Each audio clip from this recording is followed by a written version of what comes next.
Well, thank you, Mr. Chairman. I'm calling today's meeting to order at right about 1:01 on March 18th, 2026. This is the New York State Olympic Regional Development Authority Governance Committee meeting, which is taking place at the Olympic Jumping Complex in Lake Placid, and with me remote from my Albany office. I'm calling today's meeting to order. Thank you all for attending today. We're welcoming committee members in person and remotely via video conference. Also to the viewing public, thank you for joining us today. Please note this meeting is being recorded, and a link to the recording will be posted on the Olympic Authority's website following the meeting. As we start with today's items, I will remind committee members to please speak as clearly as possible and to identify yourselves each time you speak or make a motion. An agenda has been included in your committee packets. And so Renee, would you please undertake a roll call to confirm we have a quorum present? Chris Pushkar. Present. Joe Martens. Here. Steve Hunt. Here. Art Lucy. Here. We have a quorum. Excellent. First order of business is approval of the previous minutes. May I have a motion approving the minutes of our last meeting held on May 27th, 2025? So move. Second, Art. Joe and Art.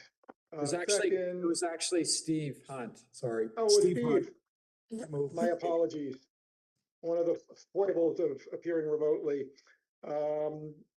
Prior to asking for a discussion of the minutes, I'll note that there is what appears to be a typographical error in the spelling of my name. So the minutes will have to be amended by motion to correct that error. Is there any other discussion of the May 27, 2025 meeting minutes?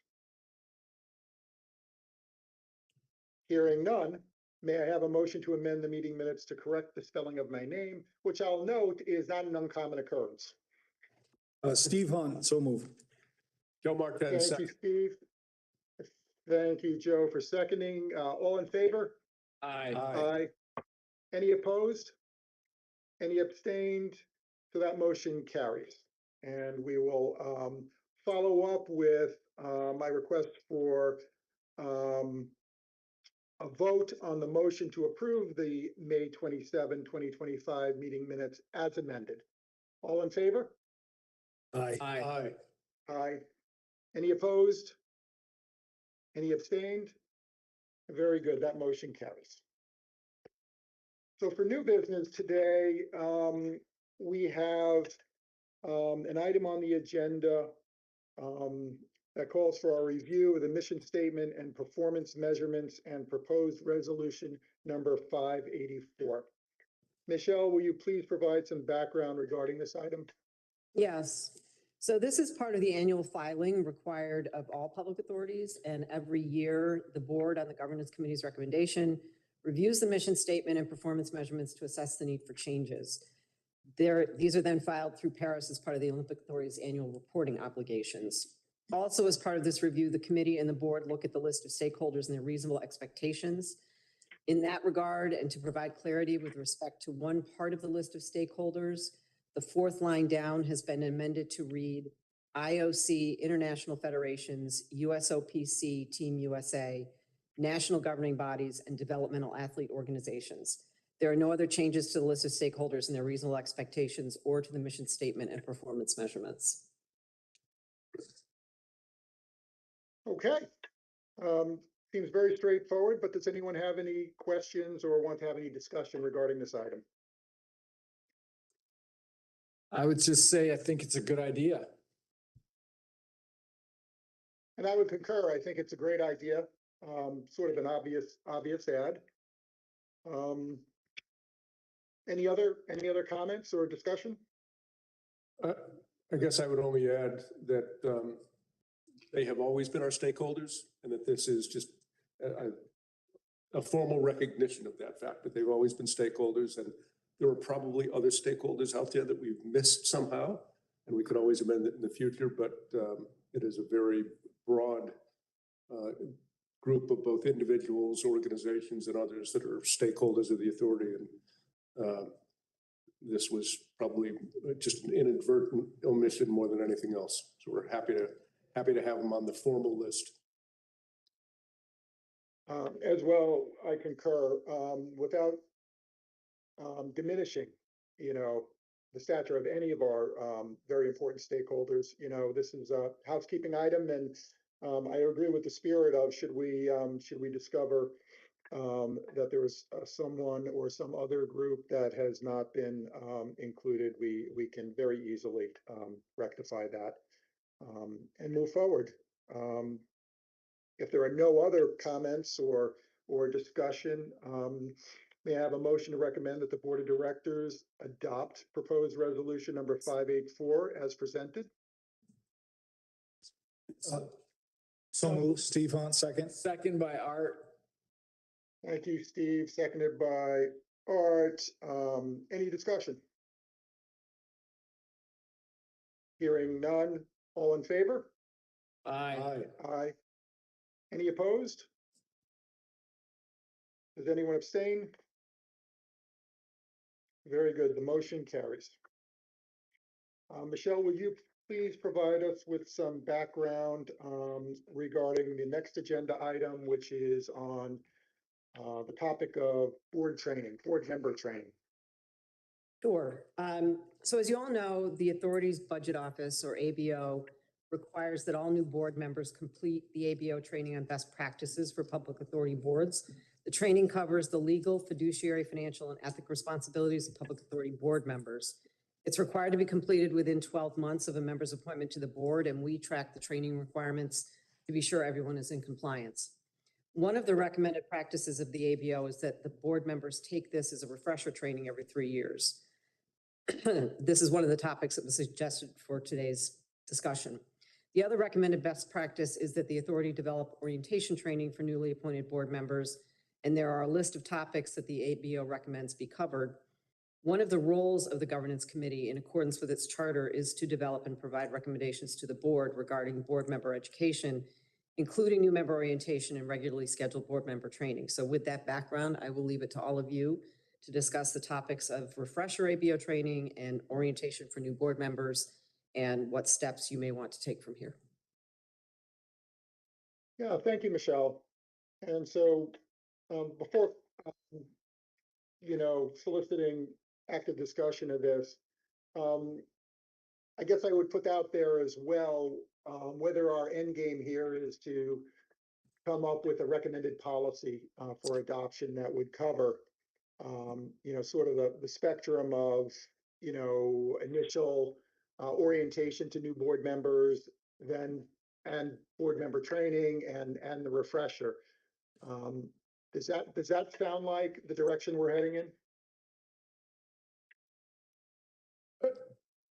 In my mind, Chris, it could be a policy, formal or informal. I think we just want to come to a consensus about how we're going to treat both orientation training and then ongoing training of board members. I'd ask Chris, maybe if Michelle could give us a little bit of background about what initial training board members are getting now, and whether I know board members have gotten training in the past from Michelle, from Ashley, from others, but if you could provide a little background on what new members especially are getting, I think that'd be helpful. Yeah, the new members, all new members get the ABO training, Right. Which is required. The last time before this round of newly appointed board members that we had new board members appointed, we did an orientation on ORDA.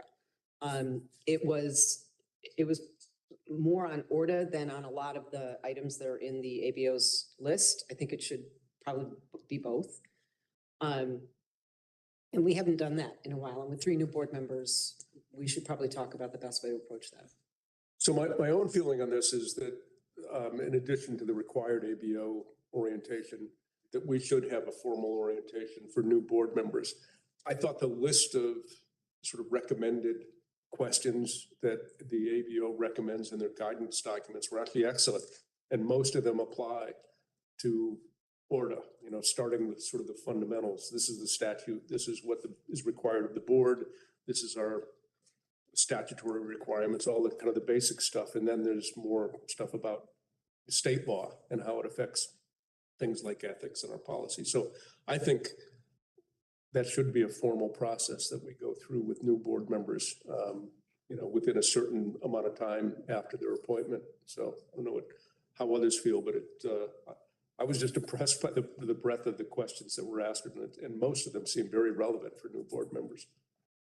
I don't know if I'm a new board member anymore, but I don't think so. but I just think that, I had the benefit of growing up here and understanding ORDA. So I felt like I was, been through elementary school. Whereas if I hadn't grown up in Lake Placid, and maybe from our colleagues in Bel Air and North Creek, I think it's invaluable to give a background, and these guidelines are excellent. And I think it should be like within 6 months of appointment, you need to have gone through it, because I just don't think you can be a thoughtful board member without having this kind of background.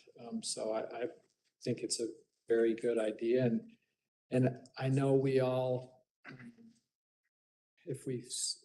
most people on these boards have sat on other boards, and refreshers are always kind of they're a pain, but they're valuable. And I think we should have that for us. Seems like whenever I review policies or procedures, or when you reread it, you learn something again. And so I think the 3-year idea is excellent, and I would support that as a, part of our job as board members is to be refreshed on the knowledge every 3 years. And I'm sorry to create more work for Michelle and staff, but I also think it's worth it. Yeah, I agree. And I think not only for new members, but the opportunity for, veteran members to join those trainings. And I think to the extent it can be customized to ORDAs rather than generic sort of best practices for public authorities and things like that. And then I actually think, and not to, again, kind of pile on the plate of to-dos, but like visiting the venues could have a lot of value, because things are changing so frequently. We're getting great updates from Ashley at the board meetings, but it'd be nice to put eyes on some of these things that if you're not using them, you may not be as familiar with what's being discussed all the time. Good idea. Great point. Yeah, I agree with everything that's been said. And, with regard to the orientation, in particular, my experience just over the last, few years is that, you all can have a very robust schedule of board meetings depending on what's happening. And, I don't know how predictable that's going to be in the future or not, but even 6 months seems like a relatively long time period for a new board member to come on and not necessarily receive an orientation unless they just happen to be someone who's, kept abreast or been in government, for example. So I think the notion of like 6 months is maybe an outer marker for that orientation is, I think that's, from my perspective, that's about as long as I really want it to be. Because otherwise, the new members will be at meetings and perhaps at a loss for, the perspective. I think that an orientation could be really helpful in terms of really understanding. And this is sort of my second point, the depth and complexity of what the authority does is, I think, very, very noteworthy. almost astounding to me, even, working for a state agency that also has a very, very broad mission and has a lot of moving parts within it. But, some conversations I've had and just some experience from, being in meetings and listening to the breadth of the relation, not just the business, but the relationships that you will all have with is domestic and international stakeholders, partners, constituencies, the wide range of variables that affect, the core business of the Olympic Authority, and now expanding, ever more into sort of non-traditional, year-round, summer-oriented events. It's such a vibrant, I think, business that you all are in that it's a complicated business from my perspective. And I think the more insight board members can have into that and to sort of the idiosyncrasies of maintaining a lot of the partnerships and relationships that you all have, as well as how you compete in a competitive industry that's so subject to those variables that are out there, both natural and sort of economics, for example, world events. I think the sooner the better, and I think that should be, what we strive for is to get that orientation under the belt of new board members quickly. And I guess what I'd say as well is I agree. I think Steve, you referenced it specifically. Getting out to see the facilities, but also having the orientation content itself. I think sort of demonstrate some of the complexity of how the authority needs to operate, and frankly, how the board is often called upon, to respond quickly.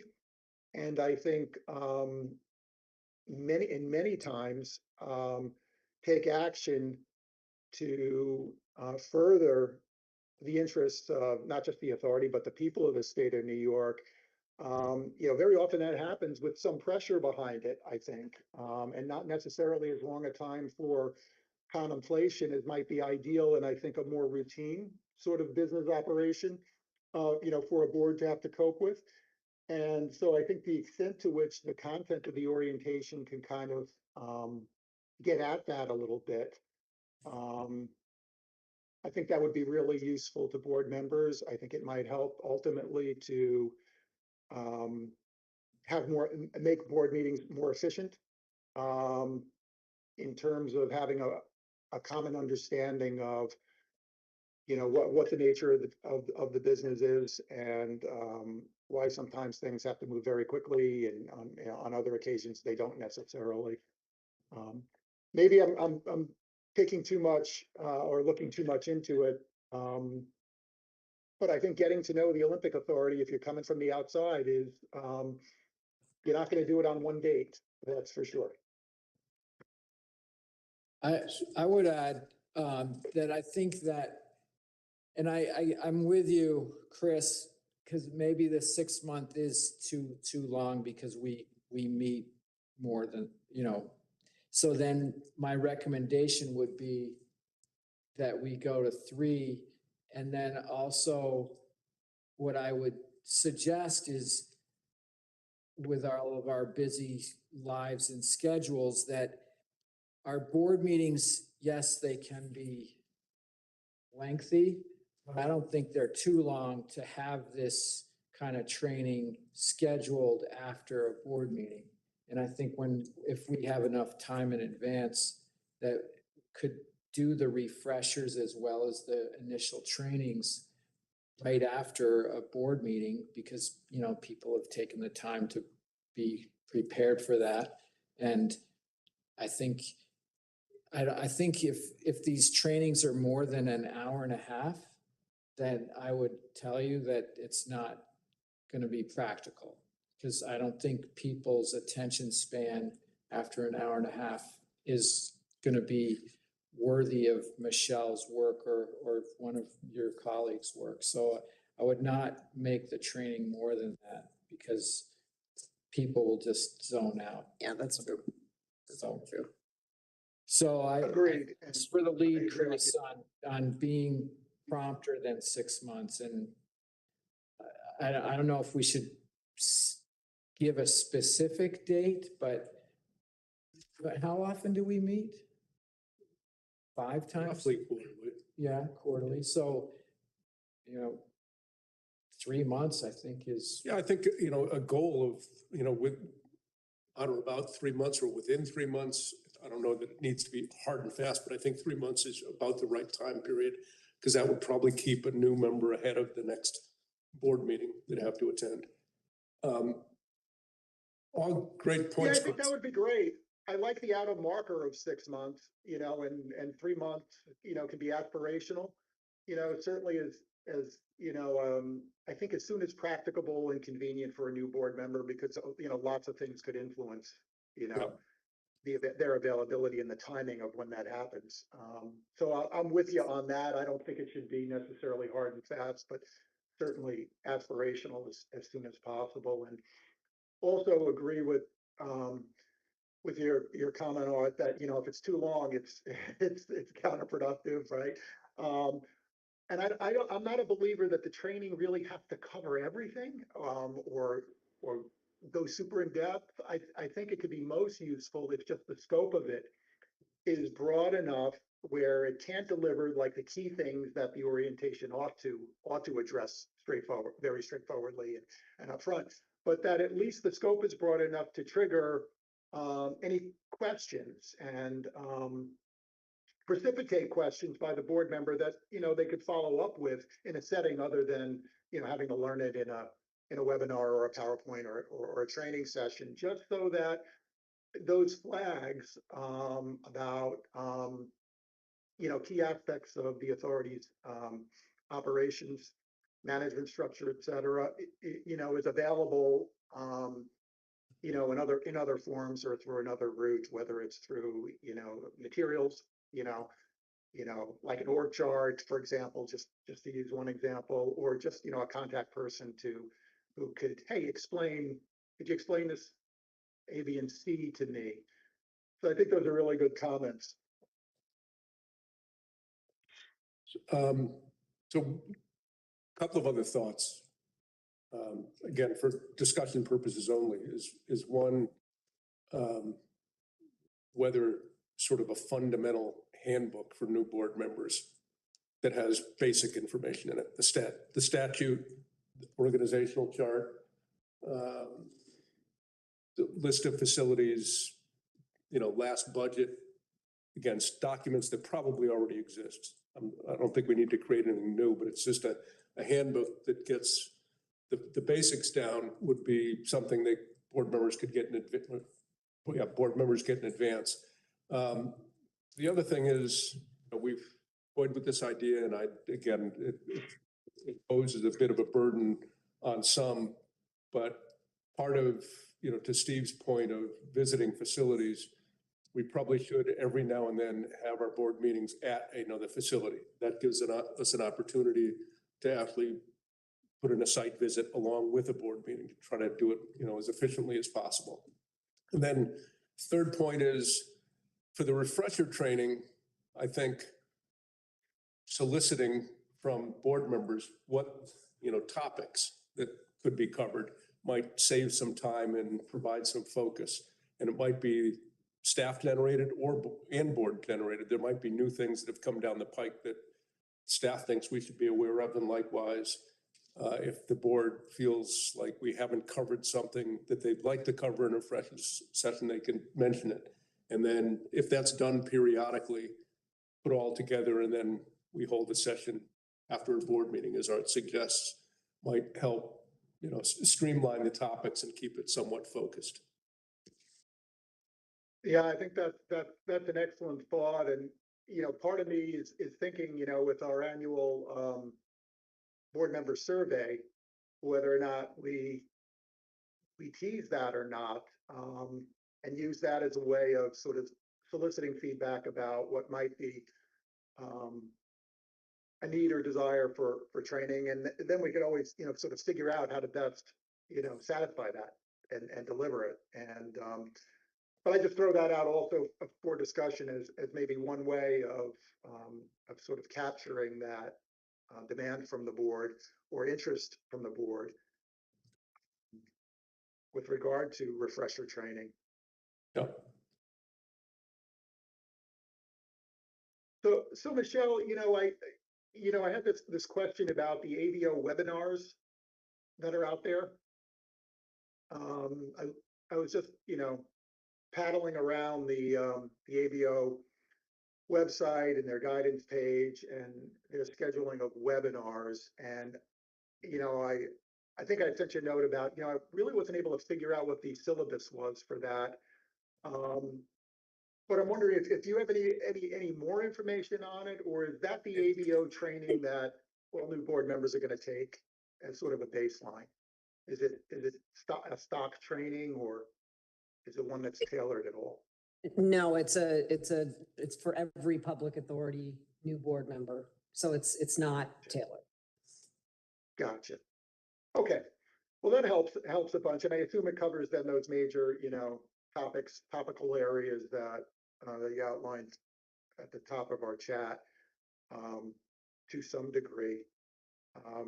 In all honesty, I looked at those materials online yesterday and also thought they were quite comprehensive, and frankly a lot, not in the sense of being too much, but there is a lot of material in there. And I think, in terms of the orientation, we should take some care to not make an orientation too long as well. And I really like the idea of, in terms of refresher training, once that base is sort of laid down,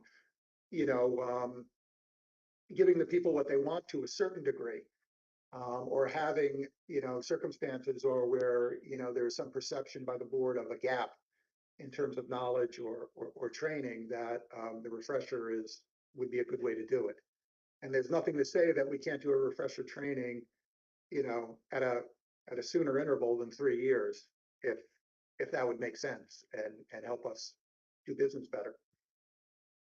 Well, I like Joe's idea that we come up with topics that we feel we need more knowledge about. And I think then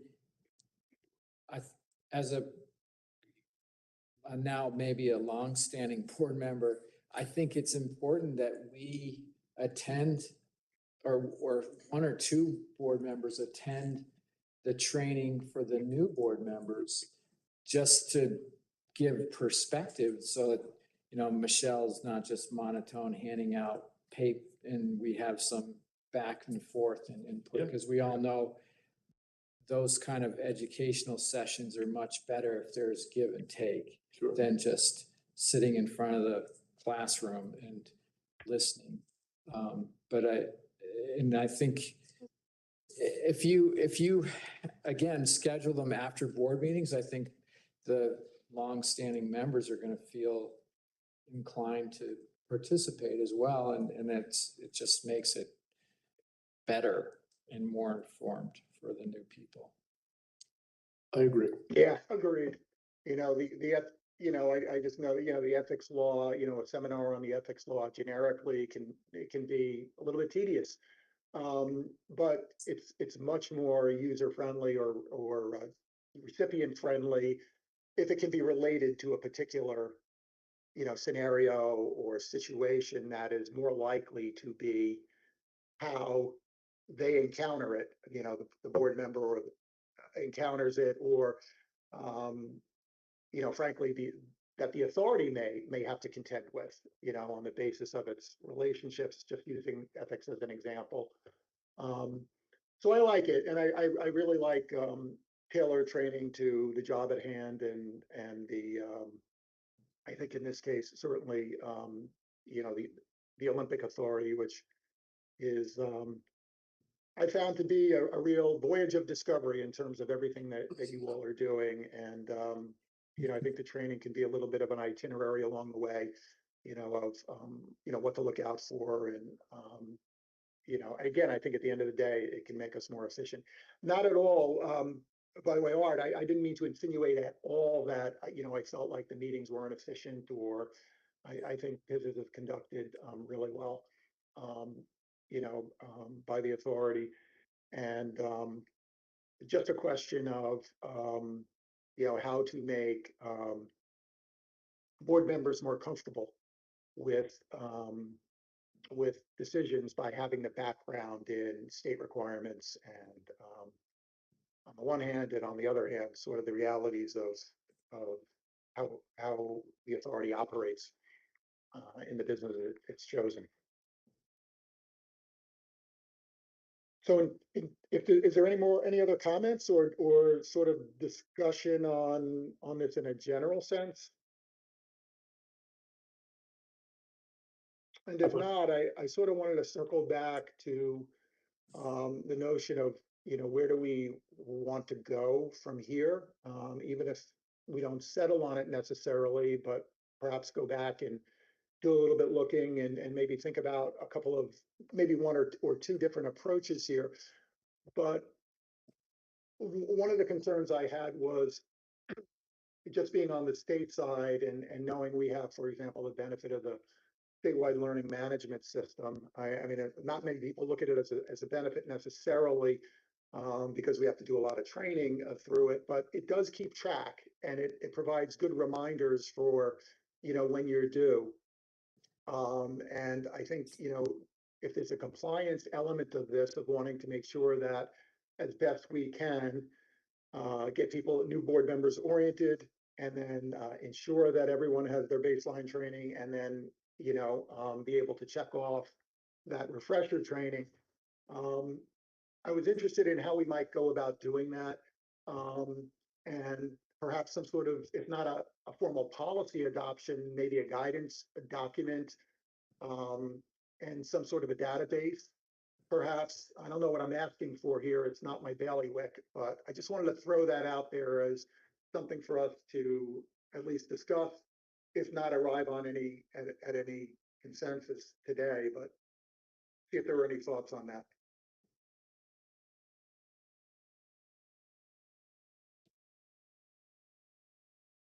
So, Chris, just to keep the conversation going, I'm a little bit agnostic about whether it's a policy or a board guidance, whichever. But I think the next step, I would suggest we just enumerate the things that we've discussed today, and I think agreed upon that a board training in additional to the ABO required training should be conducted within approximately 3 months of the appointment of a new member. Consideration of a board handbook as a document that is given to new board members. Refresher training scheduled when convenient around board meetings, with topics generated, by board members and staff, and site visits. So, and I'm probably not capturing everything we just covered, but sort of a bullet list of the things that I think, again, we all agree on. We don't necessarily need to figure out precisely when these things happen, but we ought to have a bit of a flow chart that, demonstrates that we cover these topics routinely and, I don't know. So I leave That sounds great. That sounds great. I wanted to take, the temperature of the committee about it, in terms of, how to approach it. And I think that those are great next steps. We'll get the minutes from this meeting. I think we can have some time to reflect on it. And as you said, Mr. Chairman, get it down on paper and have folks look at it. And because I think this is pretty intuitive stuff. It all makes sense. And I think a lot of it is already sort of done, by the ABO, and it's just a question of really, I think both having an orientation that's a little bit more tailored, perhaps. And in that handbook or whatever form it makes sense. And then keeping track and ensuring it gets done one way or the other. So I don't really have any firm thoughts on, that end state, but I tend to jump to it just to ensure that we're on the same page, to ask the question, where we want to end up. And I think this is, this has been a great first step, and look forward to discussing it further and seeing what it looks like on paper and getting some feedback. So from my perspective, is there any more discussion that we'd like to have on this point? What do either Ashley or Michelle need from us at this point? I'm just asking the staff if there's anything in addition that they need from us. I mean, I think memorializing all of this, kind of getting it down in writing is great. And I think ideally it would be nice to have a recommendation from this committee to the board about, maybe formalizing some of the stuff that we agree on. Which can be part So of the committee presentation at the next board meeting. Mm-hmm. yeah, I'm totally good with that. We could sort of summarize, the discussion we've had here today. It seems like there are a bunch of elements where we could all agree on, we'll all agree on, in terms of the path forward, and run it up the flagpole, so to speak, at the next board meeting. And I liked your idea, Chris, of the board members, our self-evaluations or our personal evaluations, is including this issue as one of those topics. And I think that helps us stay on the tracks of, we know we're doing it a minimum of once a year. Because to your point because I'm a park agency member, I do the statewide learning like you and Steve, and those I'll admit become cumbersome, but I understand and appreciate them, and that's why we do them. But I think I know what you're trying to do is keep us formalized, and we don't want this to linger, and I respect and appreciate and endorse it, that we do have a guidance. That may be one way to do it through our evaluations. Yeah, so I think we should consider whether, we want to use the survey literally as the tool to inquire. I think there's an open question as to whether we want to do it this year before we've necessarily got our minds set on, on the path forward. I think it would be okay. I think it would be okay, but I would defer to you all as well. I think there's something nice about offering folks the opportunity to give feedback anonymously about what they might want more training on. It's one of the ways that I think you can facilitate, that sometimes natural human reaction not to, come forward and say, oh, I don't really understand exactly how that works, or why we do it this way. So I think that could be a useful approach, but again, I'm not necessarily married to using the survey, but a tool like that, or even just discussion, if folks are comfortable enough, is also fine by me.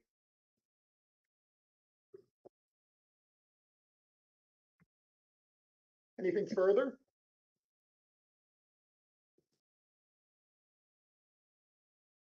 I think we're good, Mr. Chairman.